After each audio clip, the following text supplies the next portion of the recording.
Hi, welcome to the channel. Today I'm going to be talking about how to draw a tractor and how to paint it with some watercolour.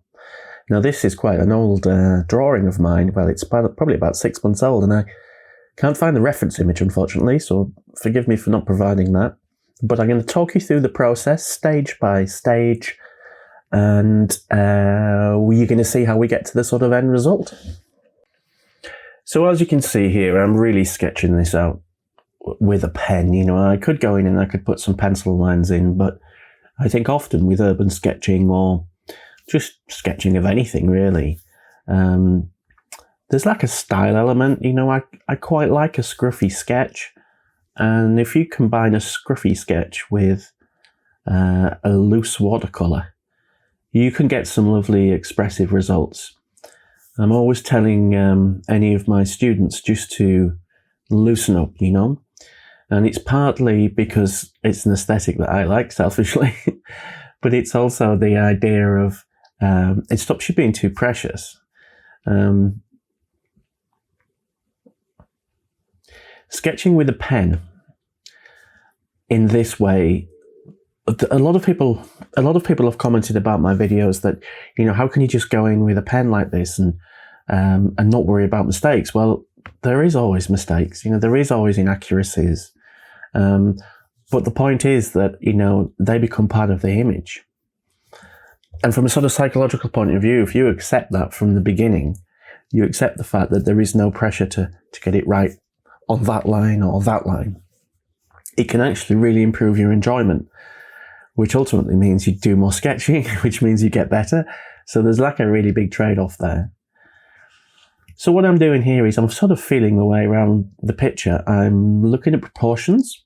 I'm looking at the distances between certain elements. You know, obviously I can't find the reference image, and again, apologies for that. But what I'm probably doing is I'm looking at the height of that wheel, one of the front wheels, and going, well, how many wheels in terms of the height of that wheel is the other one over? So every picture, every sketch, what you're looking at is the relative positions of components within that sketch.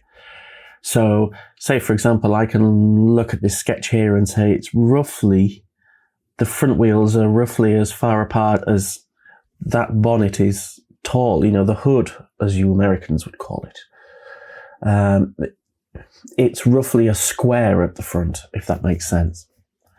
And then once you have one of the components in place, then everything refers backwards from that component. So if you were to draw the front wheel, you can actually gauge everything from the size of that front wheel back. I hope that makes sense. But everything is in relationship with everything else. That all said, you know, again, the whole point of approaching your art in a loose and sort of free way is don't get too obsessed with that, you know. You know, this is not accounting. This is not a maths question. There is no right or wrong answer. Ultimately, what it comes down to is it's your language. It's how you choose to express yourself. So what you're doing here is you're sort of hinting at texture rather than drawing the specific blocks of the treads on the tyres. And it's exactly the same when it comes to drawing the tyres on the back. So what I'm doing is I'm eyeballing those. I'm sort of really, you know, I could measure them a lot more accurately and get them a lot more geometrically correct, but I'm not doing that. I'm kind of like roughly eyeballing them. So as you can see from the way the sketch is developed, there is quite a few loose lines. It's a little bit loosey-goosey, but there's not too many sort of stray lines. I mean, that top left wheel, the front left wheel, that's got a little bit of stray lines around it, but I don't mind that. So what I've started to do here, and this is quite an important part of this drawing in many ways, is develop a little bit of line discipline.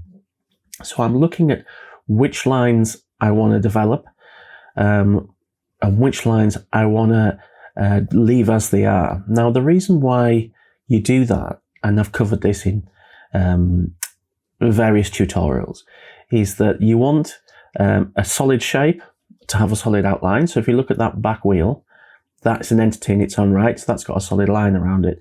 But you also use lines to bring items further forward or further backwards. So if you have something in the foreground, it might have a darker outline around it than if you have something in the background. So what you're using the line work to sort of suggest transitions from one form to another. So the next stage that I'm showing you here is a little bit optional, really. What I'm doing is I'm drafting in the shadow area. Now, this isn't something that you necessarily have to do. You could add the shadow in with just paint. But shadows are really important, I think, when it comes to drawing an object in an environment, sat on a plane, if you know what I mean.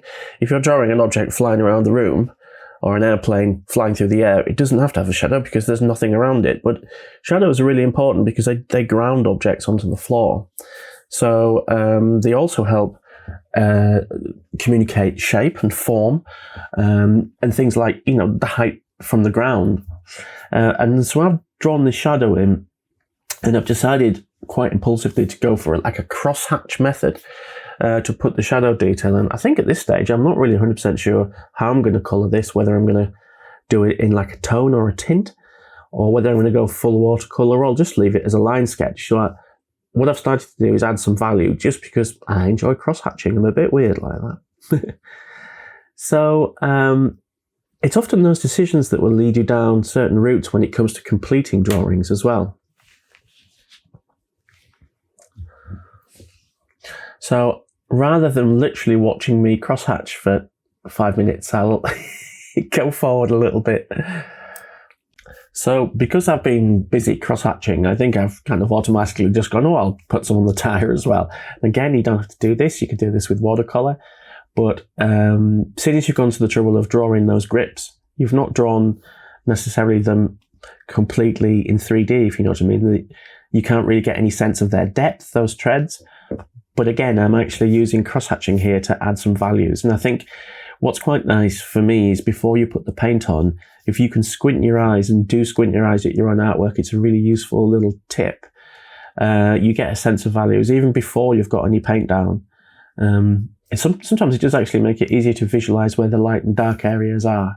Now, it's super critical when you have anything like, a tire or anything that shape, where you have a sort of gradient of shadow. It doesn't generally go from 0 to 10. There isn't normally a hard line, so it's really quite important to try and even capture a little bit of that sense of it transitioning from a lighter area to a darker area. You can, even if cross-hatching is more of a binary change, if it goes from nothing to 1, you can add in some softer transitions when it comes to using things like watercolour. So again, on that left tire here, I'm trying to show a little bit more of that convex nature of a tire. The tire wraps around. It's not just a disc. It has a sort of bulbous quality to it, if you know what I mean. Now, you may have noticed here that a lot of the cross-hatching I'm doing is in the same direction. You don't always have to do that, but personally, I think it adds a little bit of harmony to the sketch. If you want to go back in and add some darker areas, you can always cross-hatch perpendicular or however to that. I think it's starting to look pretty good now. So now, as you can see, I've cross-hatched the area in the front of the tractor where that grill's missing. And then I've done the tyre that's behind, and now I'm going on to do some more areas around the engine. And again, I apologise for not having the original here, but if you could squint your eyes and look at the original, and then squint your eyes and look at this one, it would give you a feel for those equivalent values. And that's where really, really looking, whether you're sketching from life, or sitting there on the beach, or from the reference picture, is a really useful skill. So I know vaguely where the sky should be in this image, and vaguely where I want it. So I'm painting in above that horizon line with some clean water, with a large quill brush, just like a mop brush. It's just a cheap one from Artify. It's nothing fancy, but you don't need super fancy brushes. So when it comes to doing this sky, I'm adding in some cobalt turquoise on the horizon, and then I'm going to transition it up to a darker blue in at the top of the image. But also, I think because the colours that we're using on this tractor, they're quite bright colours, it's quite poppy. So I think what I'm going to do is use some quite bold colours. Sometimes with watercolour, you know, you can glaze. I'm going for a cobalt blue there now. Sometimes with watercolour, you can add glazes, unglazes, and do very subtle effects. Use the transparency of the media to its real advantage, you know. And I think that's really important to explore. But I also think it's quite important sometimes just to go a bit crazy and add in loads and loads of pigment and see what it does, you know, see how it pigments, see how it flocculates. If you have never flocculated, then I'd really recommend it. It's quite a liberating experience. And and don't be afraid just to get carried away. Now, the other thing that I might just point out to you here is, as you can see, one of the disadvantages of spreading a sketch over 2 pages is you end up with the gutter, you end up with the bit in the middle, and inevitably a lot of watercolour is going to end up pouring into that gutter. Tough. You can't really do a lot about that. You know, once you've actually put quite a lot of liquid on there, if you have it pooling, you can put a dry brush in there or a bit of tissue and try and pull it out. But I reckon just roll with it. You know, it's the beauty of sketchbooks. So here I'm mixing some really. So here you can see I'm actually, after mixing a little bit of cobalt blue, I've decided to go for the French ultramarine just because it is so much more punchy. And what I'm doing is I am not messing about here with subtle pigmentation or like gradiated washes. I've just gone for it. But you know, sometimes you got to. I quite like an expressive sky. I quite like a big daft sky. And anybody who wants to sort of try and have a go at any of these techniques, do check out my series on skies, where I cover some of these techniques in a little bit more detail. So what I'm doing is I'm creating here some little gestural strokes, adding in a bit more pigment again. I'm trying to leave some areas relatively unpainted so that we do get a sort of sense of some clouds and things. And as you can see, I think the term is scrumbling, is I'm just holding the brush at the very end and adding in some flourishes really there. And again, it's a very personal thing. You know, I think there are certain quirks that we all develop as artists that become weirdly sort of trademarks, and those phase in and out, you know, depending on where you are and what you're doing and how your style's changing. But I really love to open a sketchbook and just see that energy, you know. I love to see that expression and its confidence as well, you know. Right, so we're on to the next stage here, and what you don't see in the image is I've hair dried that. So we used the hairdryer just to dry up the pigment in the sky, so there's going to be no bleeding from one element to the next. And I'm working my way down. So I've used a little bit of a blue-grey mix to sort of very quickly sketch in a little bit of that sea detail just below the horizon line. And then what I'm going to start doing is, while it's still wet, blending in a bit of yellow ochre. It's actually a natural sienna, so that we have a bit of a soft transition from the sky down onto that beach area. So the next stage here is adding a little bit of that Monte Amito natural sienna, the natural sienna colour, which again is quite a yellow ochre colour really, into the foreground. So this really is working as a base layer for what is the beach really. Now the beach in this sense, I seem to remember it was a pebble beach. So it's not going to have that yellow beach tone, but you're still going to be looking at what can be your base layer where you can add sort of details on top of, you know. So adding a little bit more red into that from the sort of Pyrrole orange, what I'm going to do is I'm just going to add in a few little dots, and that's going to give me a sort of feeling for texture and pebbles and ununiformity, is that a word? But you know what I mean, the sort of texture of the beach. I might come back and actually revisit the beach with some darker grey dots. So here we can see the image at this stage, and I mean, I think it looks great. You could actually leave it like that, in fairness. You know, that would be just a lovely image on its own. Particularly with the cross-hatching, I think it adds a real interesting texture. But of course, you know, nothing succeeds like excess. So we're going to plow on. So one of the things that's really amazing about sketching anything like old agricultural equipment is often the colour and the rust and the sort of texture. And this, I think it's a David Brown tractor. I'm not sure. Somebody will tell me in the comments. And basically, you're going to start with a flat wash, really. So if all the areas in the reference image, which is secret, obviously, are just going to be red. So I'm going to go in and I'm going to put that red wash over all the red areas. So once that's done, it's really important to hair dry that again so that the red won't move when you add another colour. So the next thing I'm going to add in here is some grey, and that's for the tyres and maybe some of the shadow areas on top of that red. So as I start this, I know what I'm thinking in my head, and that is that's too dark. Straight away I'm thinking that's too pigmented for what I'm actually trying to do here. So I get a bit of tissue and I just pull out that top area to create a little bit of a light highlight. I could go further, but I think that's just enough. So as you can see with the front right wheel, I haven't actually done a lot of painting on the top at all. Now I can always go back and darken that down, but lightening it up once it's dried is slightly more problematic. So I'm trying to leave some areas that are like natural highlights. So as you can see with that rear wheel, the first layer I'm putting on is going to be a shadow layer. And then what I'll do is I'll add on a layer on top of that, sort of an extra glaze to give us a sort of overall sense of the tyre being grey compared to some of the other components. So as you can see now, I've painted in a couple of areas around the front grille that's missing, and I'm using that same grey mix, which is just a little bit of a mixture of the French ultramarine and some Van Dyke brown, and I'm adding in some of the shadow areas just around that engine area.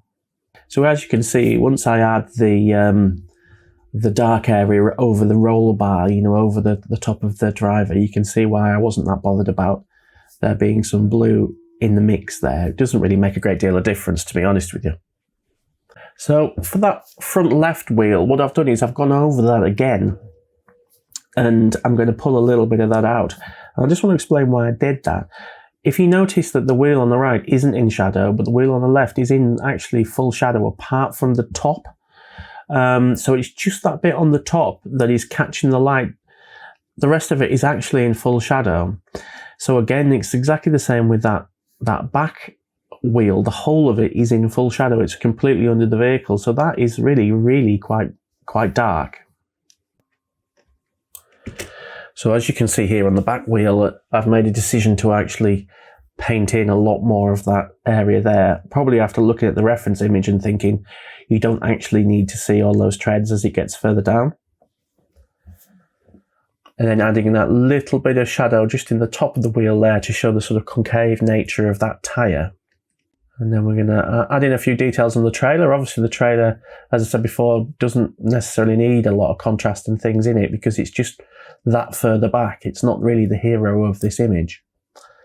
So the next stage is me revisiting some of these red areas. Now I still want the red to sort of shine through, but they are actually quite dark and in shadow. So I'm going in with a little bit of the red with a little bit of the grey mixed in just to sort of knock it back a bit. And I'm adding in some of those like shadow details. So this looks quite strongly pigmented in this video, but of course when it dries it's not going to be quite as strong as that. I don't know, am I boring you? Well, anyway. So here for the driver I've put in some colours of the clothes. I'm adding in a little bit of shadow around the trousers. I've put a little bit of shadow on the front of the tractor, as you can see where the headlights are. And I'm going to go in now and, you know, add in a little bit of the sort of darker shadows around the wheel areas, particularly on that back wheel. Now, obviously, any old vehicle that spends its life on the beach is going to have a lot of rust from the salt. So what I've done here is I've chosen my favourite rust colour, which is a quinacridone gold from Daniel Smith. And I'm going to sort of dot that in. And often you can dot a little bit of that in and then maybe add in a little bit of Van Dyke Brown or a burnt umber, and now those together will sort of mix up and give you some lovely rust effects. The other thing that I often do here is I'll add it over the top of the red. Now it's quite subtle. It's not quite as bold as you would get from adding like a burnt umber on there, or even dropping in a little bit of natural sienna or something. But I think you can still see it. And even if it's just me who knows it's there. So the last stage of this drawing, which is often the last stage of a lot of my drawings, is just choosing to use the white gel pen. And I'm adding some highlights in the old smashed sort of headlights. I'm putting some highlights on some areas that, you know, perhaps in the reference picture aren't picking up the light, but they do really help bring the painting to life, really. I think the last highlights, those little bits of light, like if you look here on the wheel, when that goes in that rear wheel, it gives it a vitality and a kind of accuracy. It brings back a sense of accuracy that I really love. And often when I was doing, as an industrial designer, if I was drawing a component, you know, the last stage would be using gouache or gel pen over the top of a marker pen rendering. And that was always my favourite bit. That was always the bit where I really felt that the whole thing, you know, came to life. So if you haven't got a gel pen, you know, do get one. They're quite a lot of fun. Now, you could argue that putting a signature on a piece of art that's in a sketchbook is the height of arrogance, but I quite enjoyed this drawing, and when I looked at it, that I'd look back on and be proud of, so I've signed it. So here's the final version. Now, I'm not 100% sure what you'll think of it in terms of its success, but I mean, looking back at this as a drawing that I did probably 6 or 7, 8 months ago, I think the sky is probably a bit too much. I really like it, and I like the fact that I clearly used my fingertips dipped in the paint, to add those dots in. That's a bit wild. I think it's probably just a bit too heavy in terms of its pigmentation. I think I'd like to see a few more pebbles represented on the beach rather than it just looking like flat sand. But generally, I think it's lovely. I think there's some real standout little bits. The clouds up there in the top left, the transition down from the clouds into that slightly abstract sea is really lovely.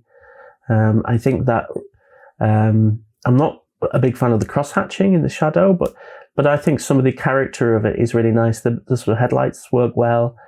The engine, the sort of density of the mark making in the painting, and overall the contrast on the tractor, even though it is quite big, I think works quite well.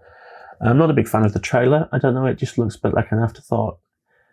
But generally, I think it's quite nice. The other thing that I'm not 100% sure about really is the composition of the piece overall. I think it should either be a bit to the left, maybe a bit smaller, or just a bit bigger overall. I'm not sure. But anyway, I hope you found that quite useful.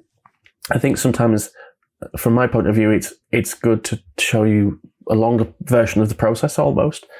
I mean, this drawing is about an hour and a half it took from beginning to end, so it's not a massive time commitment, but it's perhaps a bit more in depth than I'd normally do for a demo. So yeah, I hope you enjoyed that. As always, thank you for watching. Please like and subscribe. Longer versions on my Patreon, more in-depth stuff there. But if you're watching on YouTube, you know, thanks for stopping by as well. Cheers, guys. We'll see you again. Bye-bye.